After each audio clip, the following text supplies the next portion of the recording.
Happy New Year! Happy 1st, I think it's going to come out on the 1st of January 2026. Crazy.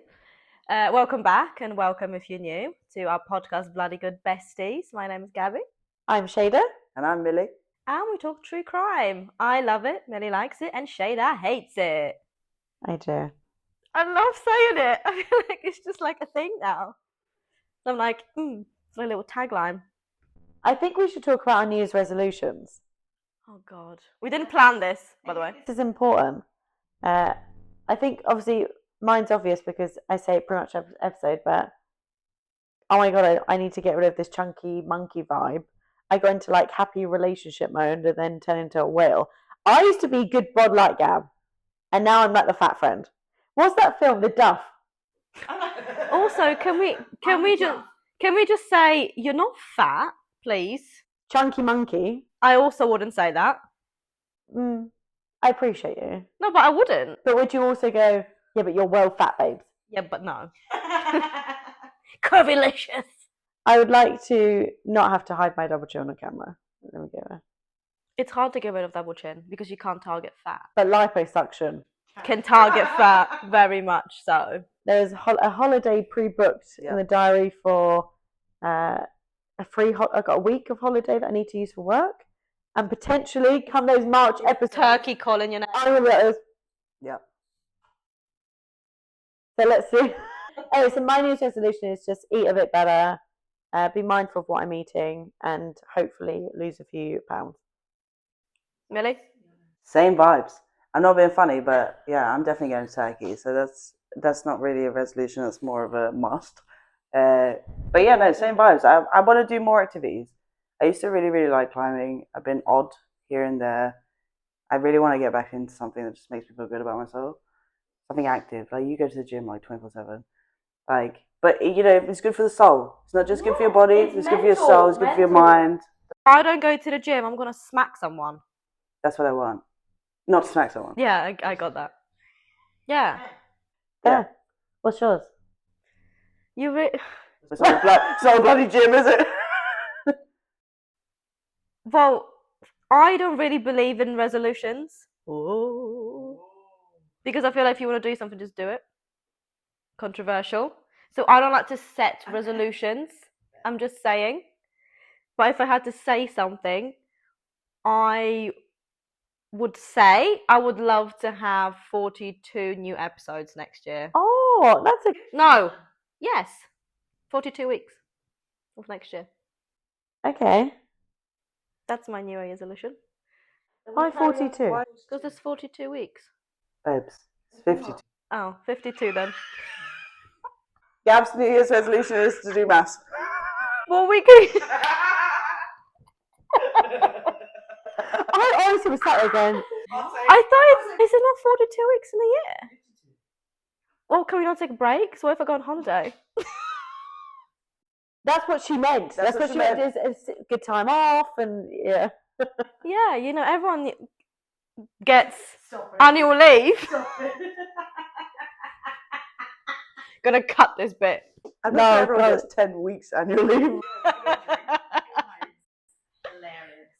Well, I meant well.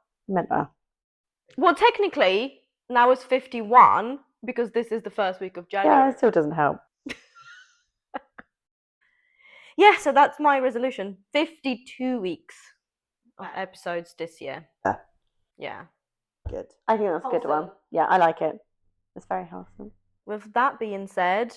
Also, sorry, just one more thing before we go in. If you are watching, we need to get rid of the Christmas decorations. Oh, yeah.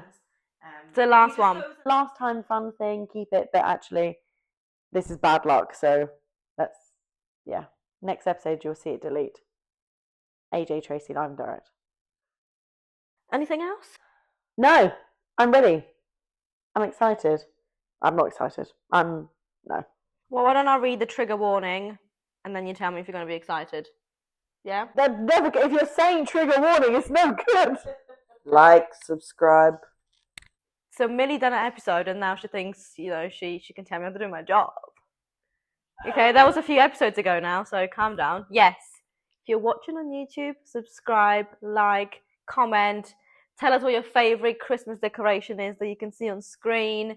If you like our festive leggings, trousers, whatever you want to call them. If you don't celebrate Christmas, sorry. And if you're listening on Spotify, please give us a 5-star review and follow. To support our chin lipo and Gab's maths classes. Trigger warning. This episode involves the abduction and murder of a child, descriptions of violence against children, and forensic evidence of body remains, so please listen with care. Great. Honestly. So, we are travelling to Wales. So, trigger warning as well by my butchering of names. I hope no one gets triggered. I'll try my best. But Welsh, for those who don't know, it's a really difficult language. So I think I deserve some, what's the word? Leeway. Yeah. In how I pronounce things, which will be incorrect. Maybe I'll put a little spelling just in case on the screen how to say things. Yeah. I'm trying my best here. In the Welsh town of Machynlleth, I think that's... You can't laugh. I think that's how you... I don't know if you said that right or wrong. I would say it's 80% close. Millie! Sorry. I'm like 80% sure that's how you say it. Okay, no, say it again. No, I'm not. I can't say it again. I can't say it again. That was a good try, and I'll move on now. No, say it again. No. Machynlleth.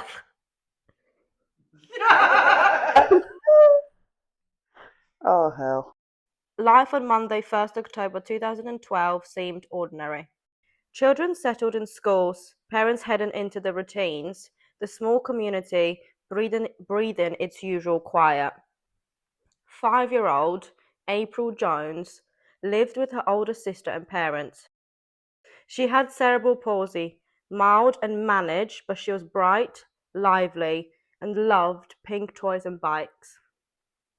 That day, she attended her swimming lessons. Her parents later went on to parents' evening. Afterwards, April invited a friend to play outside in the house estate near her home. At approximately 7:15 p.m., she was playing with the friend when her mother looked and she was gone. At about 7:29 p.m., after realizing April was missing, her mother dialed 999. The local police force, Dave Powers Police, responded and soon upgraded the case to critical incident after a child witness reported April had been seen entering a grey van. It's always a fucking grey van. The child witness said she saw April climbing into a vehicle of a man they barely recognized. That changed the case from missing to potential abduction. From that point, thousands of people joined search efforts, volunteer networks, local searches, and resources were mobilized. One of the largest missing child operations in UK history to that date. Same like we talked about the Croydon case, because it was a small knit community, everyone was on it. Everyone knew each other. So everyone was on that, and the fact that she was 5. What year was it? 2012. Same as the Croydon case. Yeah, 2012. So fairly-ish recent compared to, like we said, to the 70s and 80s that we covered.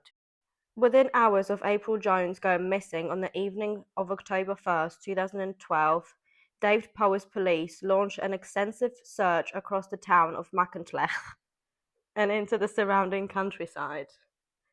Nobody laugh. Thank you. So on October 5th, so that's 4 days since she went missing, the investigation was officially upgraded to a murder inquiry, despite no body being found. The decision stemmed from a witness who reported April climbing into a left-hand drive vehicle with a man and other evidence suggestive of abduction rather than a disappearance. It's interesting.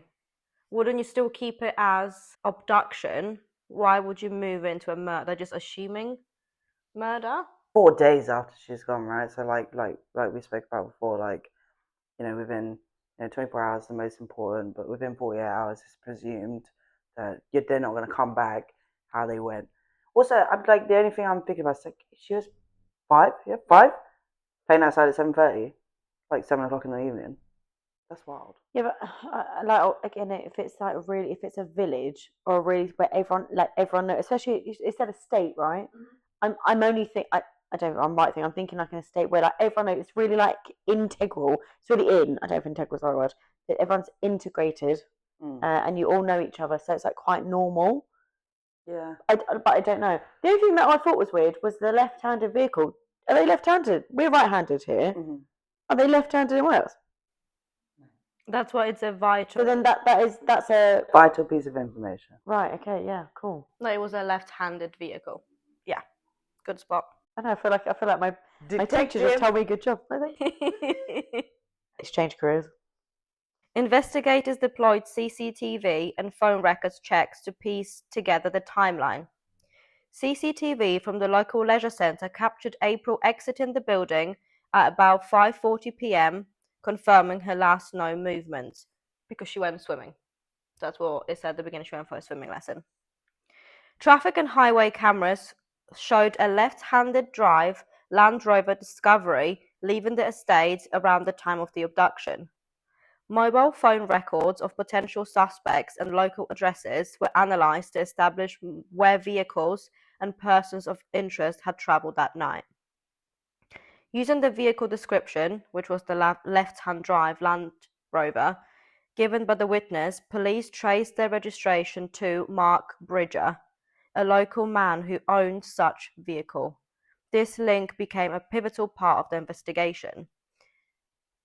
If it's a left-hand drive, which is so unique in that neighborhood, why would you use that car to abduct a child? I mean, great that they found him so quickly because of that, but wouldn't...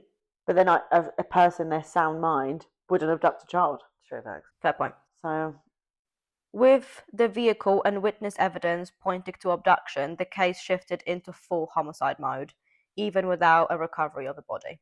The case turned sharply when on the afternoon, October 2nd, 2012, less than 24 hours after April's disappearance, Mark Bridger was arrested. He matched the witness description of the man seen near April's bike and owned a distinctive left-hand drive discovered via CCTV. Once in custody, Bridger underwent intensive questioning. Investigators led by Detective Constable Louise Thomas and Noel Blakeman confronted him with the evidence, including vehicle footage, witness accounts, and emerging forensic traces in his cottage.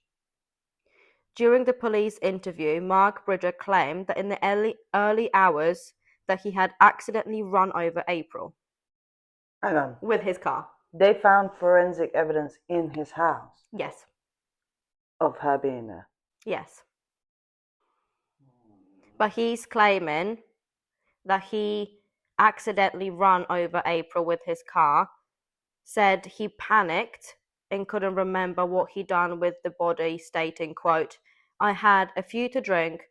There were two girls on the bikes. The next moment, the bike was there," end quote.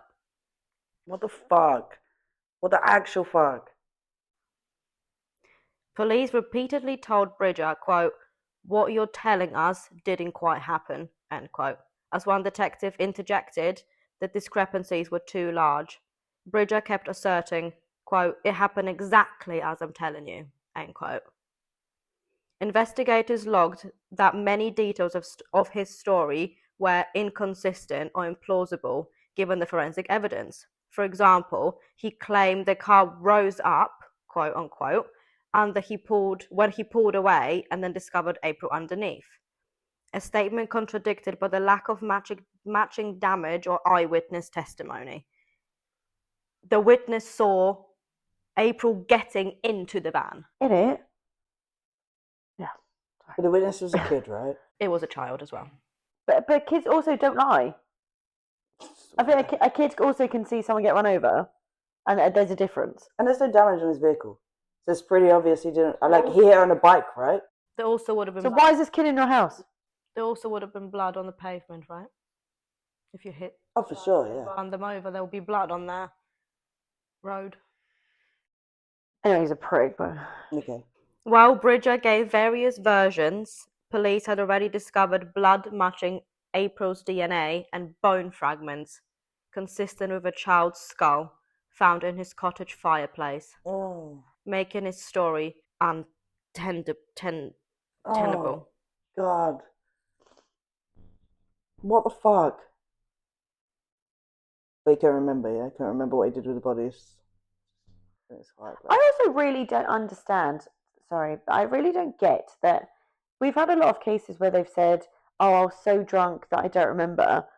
I don't know if it's just me. I have a fair few tipples here and there, but I always fucking remember stuff. Like, granted, there are very small glimpses of a night that you might forget. Like, you might forget a particular conversation you had with someone, but actually, if someone sort of briefs you a little bit, you kind of remember the whole thing. It comes back. I have never been, and I don't know if you guys feel different, that unless I'm like paralytic, and at that point I just can't function, cannot remember things on nights out. And like, think of like uni times, you drink a lot, like a lot. That is like heavy binge drinking. I could still probably recall a lot of that night, and it was oh, I don't remember. But what? Like, you didn't outbeat me during my uni days. I was a solid gal. 3 bottles of Malibu in. 3 cups. It's not. 3 glasses. Ain't not that good. Sorry, shit face. To play devil's advocate, because you know I do, they could also claim sometimes when something's so mentally shocking or disturbing, it's a proven thing that your mind genuinely blocks it out. But obviously, in these cases, they've obviously fucking lie. But you can forget something substantial. You can, but I think they're just lying.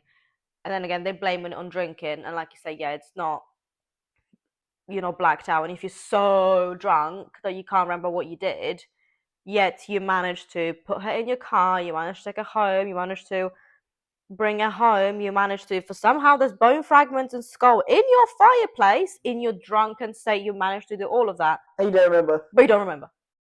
No, I totally agree. Bullshit. That I get, yeah, trauma call, people But that, like but that the tends to drunk happen thing. normally in the moments. You know, like when you're in a fight, you're beating someone, and they'll say, "I just kept beating, and I couldn't get it." That's a blackout. But then all the pre bit. You remember the lead up What's to happening? that? What's happening there? Oh no, I forget. Prick. Okay. This is why we couldn't be jurors, because we guillotine. Death sentence. Everyone will be get like Everyone death sentence. death sentence. And you sit there in the jury like this. Yeah. You just sit there like Like Caesar. Yeah. Thumbs down for you, son. They should bring gladiators back. Prisoners fight it. That's another episode. Let's just not get into that. But Millie and I just locked eyes like, yeah. I would watch that. I'd watch that. Okay. Anyway. So they found blood, bone fragments consistent with April at his cottage. The cottage was located in a remote setting, making it easier for the suspect to commit the crime and attempt to hide evidence. The investigation shifted from a missing child investigation to homicide investigation after investigators concluded the odds of April surviving, given the evidence, were virtually zero. Bridger never made a full confession of murder or revealed the location of April's body. He maintained his car accident story and denied sexual assault, in spite of child pornography images found on his computer and other devices of predatory behavior. Oh my god. The consistency of his lies, combined with the forensic evidence, became a central element of the prosecution's case at trial. God forbid. Goosebumps.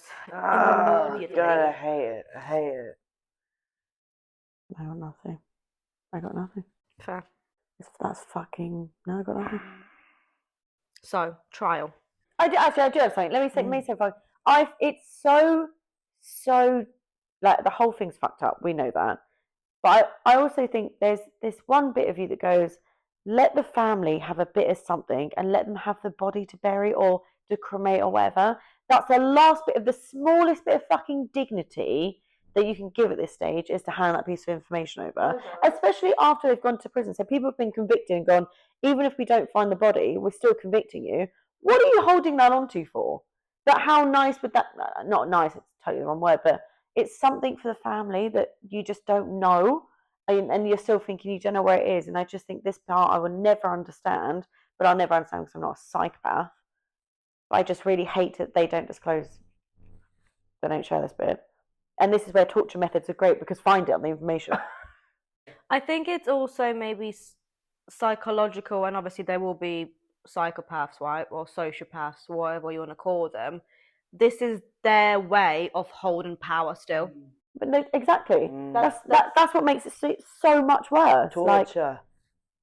That's why torture is legit sometimes. Like, and you really don't hear remorse like that in a lot of these. I don't think we've had one case where we've heard any form of remorse. But they gave a fuck. Yeah, he doesn't give a fuck. This one's saying, but that's like, they're never going to get the body back because, let's be real, it's in the fireplace. Yeah? Or by the sounds of things. This little knob walking around prison going, just get rid of my car. Yeah, fucking piece of shit. Fuck you, man.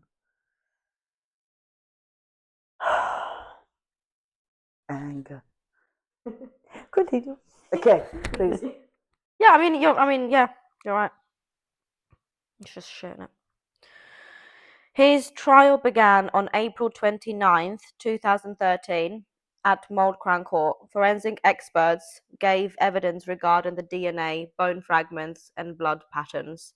The prosecution argued sexual motive and predatory behavior, but the defense claimed memory loss due to intoxication. Of course I did. How did you drive then? He's chatting shit. It comes back to, I don't know which episode I think that was. I think that was the poly class episode when I said, how can you be a defense lawyer when evidence literally says 100% this person has done it, is undeniable, you can't dispute this? How can you then come up with this bullshit? How can you sleep at night? To be fair, 5 years old. To be fair, Shada made a good point. After, obviously, I said what I said about defense lawyers. Shada made a good point. It's court appointed, right? A lot of these people. So apart from the ones that are paid. Apart from the ones that are paid. They're dogs, yeah, but they're dogs. The court appointed. The court appointed ones, yeah, I understand. But at the same time, like, I just don't want to do that job. And sit with like a geezer like this. But I lost my memory because I drank too much body. I'm trying to think of any job that would be better than that, than protecting somebody who's done the worst thing possible in humankind. And I've been thinking, what would that job be? And I really don't know what it'd be. I think that is the worst job. Defending someone who's killed, possibly sexually assaulted, a 5-year-old child. And they obviously have the confidentiality thing. So there's probably so much that they've probably said, and you're going to bed at night with your kids or whatever. That information. Yeah, like horrible. They could, because obviously you've got client confidentiality. That's what you mean, client confidentiality. And they could have easily said, "Yeah, I've done that. I did what they say. How do we put it to bed? And how do we best defend me? What should we say?" And they go, "Memory loss." How do you sleep at night? I don't get it. No, not amount of money. At that point, I'm like secretly recording it and then sending it to prosecutors. Like in my brain, anyway. Like, and lawyers don't even get paid that much, right? Like, as far as like the actual private ones. From my understanding, court appointed is just court appointed, no matter which side. So you get put on what you get put on, and their job is to defend. They're obviously trying to build their reputation. So on May 30th, 2013, the jury found Bridger guilty of abduction, murder, and perverting the course of justice. He was given a whole life order, ensuring he would never be released. The judge described him as, quote, paedophile, end quote, and, quote, pathological liar, end quote. Notably, April's body was never recovered. Despite extensive searches, only fragments were found. His cottage was later demolished. Fragments that had her DNA on it? It was her body, yeah. It was her body. Yeah. It was just like, he totally destroyed it at this point. Like, but you said skull, right? Did you say skull? Fragments, so I also think... And then both skull and bone fragments found in his fireplace. Like, he'd incinerated her. What the fuck? Like, what the literal fuck? And for what?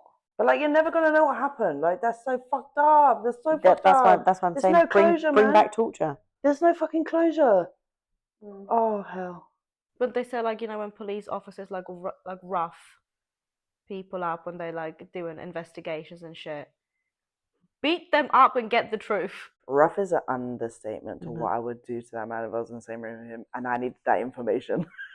You know? So cut the cameras. Got that shit. But then this is what I said, I think previously, where like would the family I think it's one of those things you want to know but you really don't want to know. Like your brain will run wild, but actually this is wild. It probably will be wild. Sometimes I think not knowing, and it like you think, I know it doesn't make it any better, but like a sudden death is better than if. Oh yeah. Imagine 100. if there was pain and whatever like that is. I don't think you could. I don't know how you go over. You don't go over the loss of a child anyway, but yeah. I think sometimes your imagination can run wild and could be worse. I mean, still bad, but it could be worse what it actually was. True. I think maybe at least Depending on it, I don't know. I think I would rather know, because once I know, I've got the definite truth and I can try to live around it instead of constantly wondering and constantly searching for answers that would never come. I wouldn't think want to know. I would go crazy trying to know what that was. I think I'd rather know, so at least I've got the definite truth. And then So you would rather know. You would not. I don't think I would know. I kind of agree with Gab on this. No, unfair. But I've always been a bit like this. I'd rather hold on to a hope or a positive. I mean by hope, like it wasn't gruesome. Obviously, it's gruesome, but not gruesome. I think it gives you this. It could have been this, but it also could have been this. But knowing that's all you're going to think about. I don't know, because my brain is like currently running amok. Like this guy had pornographic images of children. Mhm. So like my brain is like, oh my god, like I know it could have just been like he strangled her. Do you know what I mean? Like, could have been any of that stuff. Like, I don't know. yeah. Whilst you think 10,000 other worse things. I don't know. Also, it's very easy for me to say I'm not in that position. Hell. Like I don't know. This is heavy. So April's funeral took place on September 22nd, 2013 at St. Peter's Church. A white glass hearse, 2 white horses with pink feathers, because pink was her favourite colour. Mourners from across the UK, her grave remains a centre of remembrance, which is also sad because it was an empty coffin, like her body was never found. So there isn't people like to bury their loved ones, because you have a place you always can go to, because whether you believe in spirits or not, it's a place where you can go and sit down and have a conversation. People like that comfort, right? Or people get like gardens or benches in people's names so they can go and sit and feel like the person is in their presence, right? She's not even in that coffin because that bastard could have just did God knows what with her body and never actually owned up with what happened and where the body is. Even if it was just like, I know it sounds horrible, like half of her body, something. He just went and burned her body. That's what I'm saying. I'm surprised they didn't give like the bone and skull fragments to the family, like cremation. They might have. You know? We don't know. Maybe they might have, but it's still like. But what sort of things that to give back? No, I know. That's But not. fucking hell. Like at least you have something. Yeah. I don't know. Horrible. Her case prompted changes. The search strategy for missing children in rural areas was reviewed. The cottage where she was likely killed was purchased by the Welsh government and demolished in 2014. A memorial garden now stands. Oh, that's lovely. The sheer scale of this search and investigation, UK's largest missing person operation, led to police reforms, improved forensic interagency coordination, and increased awareness of child safety in rural neighbourhoods. For her family, closure remains incomplete. Her remains never returned. The community still heals. For the town of Machynlleth, the memory is a scar. Her sister Jasmine, years later, record the ongoing pain of living in the shared bedroom, surrounded by April's toys. Without her sister, God, I feel like I'm going to cry. Whew. Without her sister, childhood ended early. Though the killer sits in prison for life, the absence of the body is a haunting silence. Some say true closure remains impossible, yet the family's neighbors and county refuse to forget. They honor April's name. They refuse the monster's silence. Quote, we live in hopes you'll come home, April. We live in memory till we do. End quote. And that's the story of April Jones. And why this hits so much for me is, for those who know, I have a little sister, so my sister's 8. And when I was doing this case, and I don't know if you remember, I've mentioned that I'm researching the case, and one case really hit home, and I was crying when I was doing it. And it was this sentence about the toys and the empty room. Oh no! Oh. No, I get that. That yeah. And it's just sad because she was 5, taken for what? Like, Similarly, like that sister thing get me, because like obviously I used to share, like, me and my sister were about a year apart, and we used to share a bedroom growing up, and I couldn't even fucking begin to imagine what that'd be like, having to stay in the same fucking bedroom, you know. That's so. Well, it's not hell. just her life that was taken. It's the sister's life now. Like, and you'll never recover from this. Her parents will never recover from this. That sister is now living this, like, her life's fucked. Yeah. That is horrendous. So it says that Jasmine was 16 when April was taken from outside her home. Oh hell. Yeah, I don't think hell. you ever get over that. I don't think any family does. I always feel like, I don't know if you, like, because you feel a particular way, but especially when it's about kids, it's just so young, so young.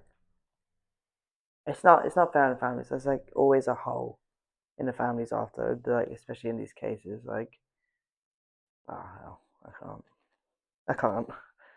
That's sad. That is fucking sad. It's really sad, and I think it's sad because he didn't show any remorse. He still said this I don't remember thing. Why did you do? I just want to grab him and fucking shake him. And you know that the family would have sat in that courtroom listening. How do you not just like jump over the barriers or whatever the fuck they have and strung? I'll go to prison. Stab. Yeah, fuck. Fuck. Yeah. I would get to prison.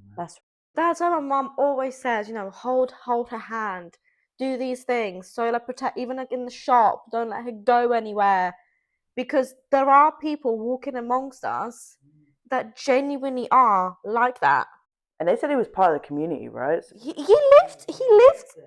lived in the neighborhood. He's a local man. I think the very, very scary part of life is no matter what you do to protect the people around you, you can't always protect everyone. Like, they're crazy, and if someone wants to do something, they can. And that is just the fucked up life we live in. You know, terrifying. That's so scary. That's really such a sad. Scary thought. You know, these people are just among you. You just got to live life to the hope and be grateful. And it's fucking horrible. It's a horrible thing that's happened. Bring back capital punishment. I feel like we said it in episode 2, and I haven't changed my mind. I still say the same thing. I stand by it. I don't care. The more and more cases we do, the stronger and stronger I especially box. Especially when they're confirmed. Like, I get the grey area of going if you prosecute someone or all of those things, but when you've got like undoubtable 100% DNA, or it's so obvious, or they admit it, whatever. Obviously, they may again let there be a bit of something to it.